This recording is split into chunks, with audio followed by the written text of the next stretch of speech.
All right, YouTube, good to see you since fight breaks down. Hey, YouTube, good to see you.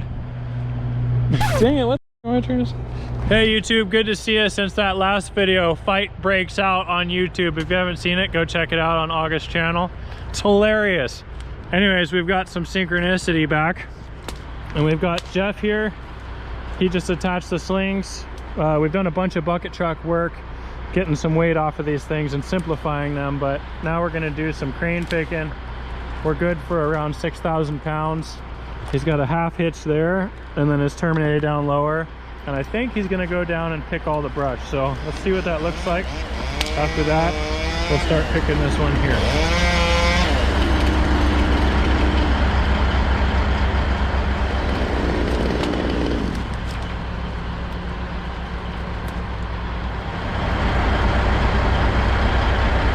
First pick out, we figure it's probably around like 3,000, maybe like 32. Still had some green brush on it.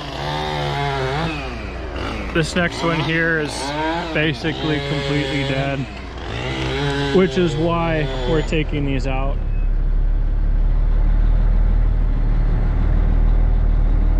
All right, YouTube friends, strangers, acquaintances, encouragers, trolls, who's ever out there. I kind of mostly want to talk to whoever will listen right now. I'm on my way to do another tree job, crane work. And you know, when I make these videos, I'm sometimes looking for a soundtrack, something to drown out the noise of the saw or whatever, because we hear it all day, every day for years. I thought maybe the soundtrack this time could be me encouraging you, because I am compelled to mention something. Yesterday was my second flight. I'm being trained to be a pilot, which is quite an adventure, to say the least. Maybe not even advisable. I feel so totally and completely overwhelmed by the amount of knowledge you have to possess and act on in any given moment when it comes to instruments and science and mechanics and weather and codes and rules. It is absolutely totally overwhelming. I'm just being honest. Yesterday, if it wasn't for the pilot, the guy training me, I think I would have crashed. Like my first flight, I did really well. Plane practically flew itself. I even landed it. It was amazing. It wasn't like that on the second flight. I was like, he added a lot more of the details. So it's kind of like this. Picture you got a 3-year-old and you want him to experience what it's like to drive. And so you put him on your lap. Pretty good sized cypress tree. It was half dead. That's why they're cutting it. Pretty good sized tree. Here's another one. They stripped it out. That fir tree is really, really, really spongy dead. You remember what I was saying about how the whole thing moves like down low? Down here is real bad. I mean, this is like, see, look, this is supposed to be good hinge. And you can just break it, the middle of it out. So that's why we were being a little careful with this thing that we weren't getting paid for.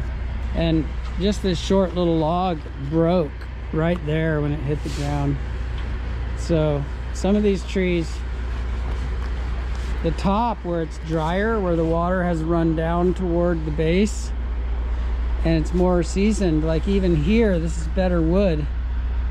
That's not what you want, a bunch of good, better wood above a bunch of total garbage.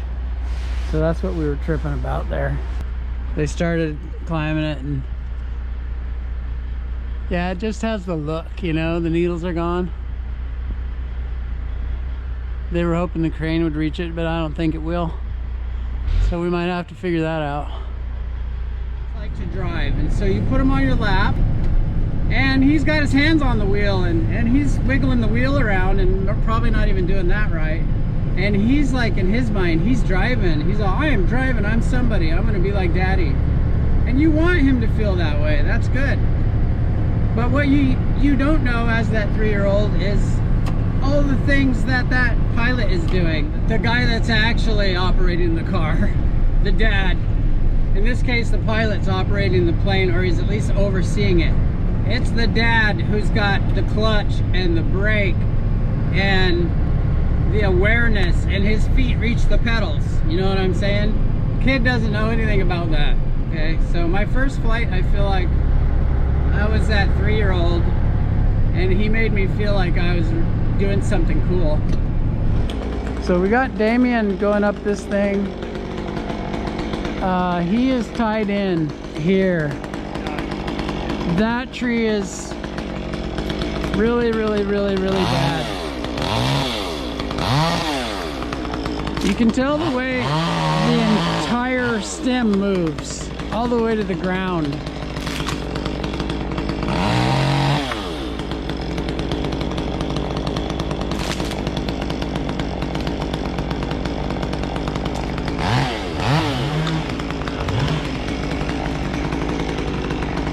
I wonder if I should do that. I'm a little bit lighter than you. Well, what I'm wanting you to be careful about is pushing real hard against it with that as your mechanical advantage. You know what I'm saying? If you're like leaning back really hard against that and pushing, so you kind of want to stay straight up and down. Let me see how far I can get the boom over here. Okay? Okay, so what's the point of all this? It is that if you knew me back when, if you knew me when I was high. So you know what's funny, YouTube, this crusty little tree that we're dealing with? Don't tell them. Yeah, I'm telling them. Don't tell them. It's not even been bid. So we're here, and it's for a property management company, and it's not exactly that easy to like change the bid afterwards, but we can't really leave it. So we're not even getting paid for that crusty little thing. Not up in the sky, not in a tree, just high. You knew me when I was drunk. I'm gonna be real honest with you here. If you knew me when, it would be a miracle if I amounted to anything, okay? The idea that some human in this world will train me to be a pilot, and that I didn't destroy that potential when I was completely oblivious to life. He's predicting a flat landing. You might want to consider sniping it, but hey, all I know is I got the camera running. Will Damien Joe poke the house? Will he tear the gutter off, or will he be flat?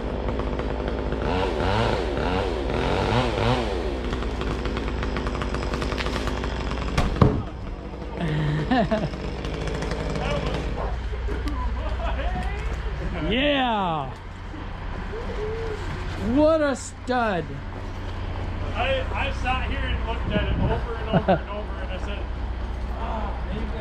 We just slide this. And instead you were like, no, be a stud! Oblivious to life. It's just unreal to find myself here on this adventure.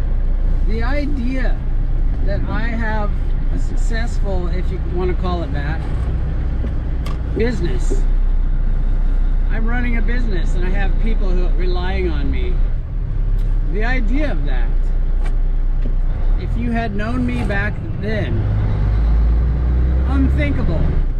And I just want to say to somebody who might need encouragement to like go out there and go for it, I am living proof that anybody could run a business.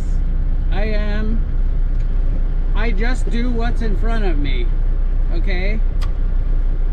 If I had a gift, it would be delegation. I look for people smarter than me, and I say, fly, be free, run, I'll pay you. You know, take care of this for me.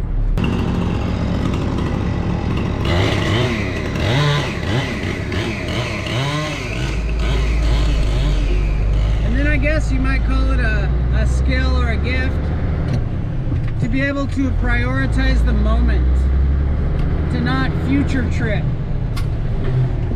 to not worry about all the things beyond your control right now.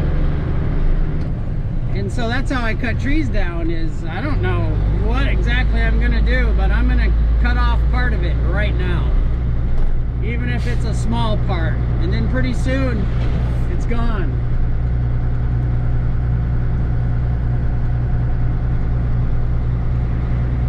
Dang it, you guys, I don't know where to go.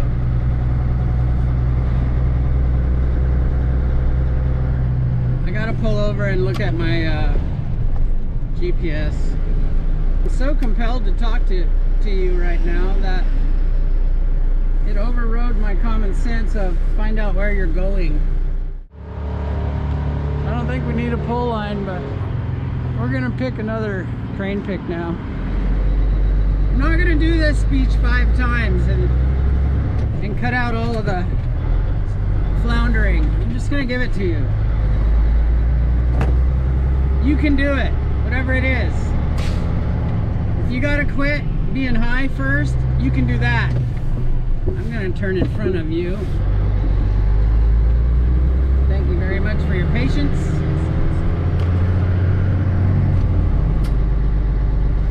Just to give you an idea of how overwhelming this is for me to be trying to take all that in flying.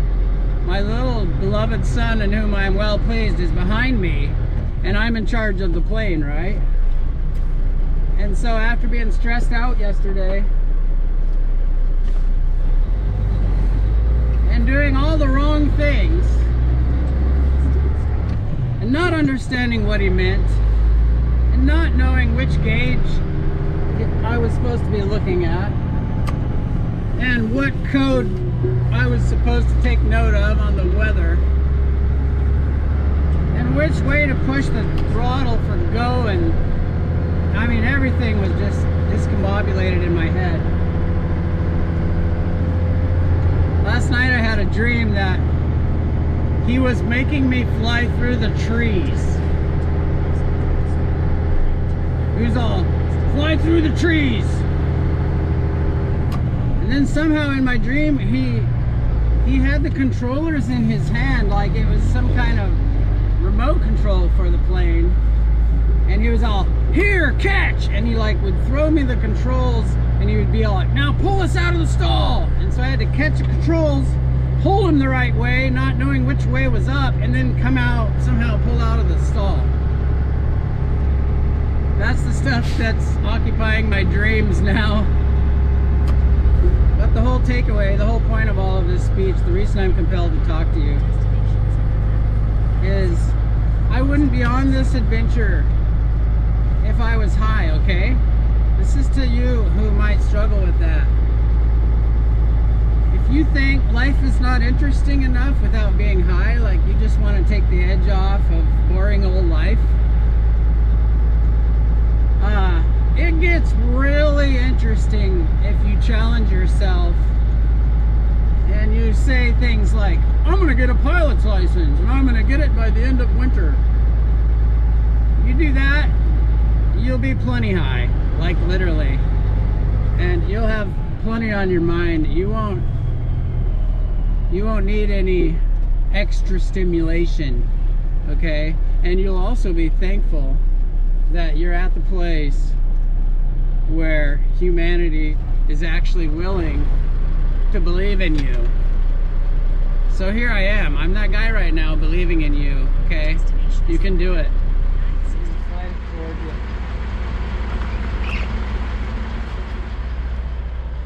Yeah, I was no good to anyone back then. I mean, I was selfish. It was all about me. And the idea that people could rely on me now for something, you know, as you're growing, as you're improving, if your life is getting better, it's like a little kid that's growing up, and you see the little kid, like let's say it's your friend's kid growing up, and you haven't seen him for a while, and you see him and suddenly, wow, they've grown. But to the parents or to the child himself, he doesn't feel like he's grown much. But wow, you can see a lot of growth when you check back in over a period of time. And so if you look at your own life, where you used to be and where you are now, and it's more fair to yourself to spot growth if you're getting it. We're too hard on ourselves sometimes. But yeah, I am living proof that anyone can run a business. Nobody could rely on me before.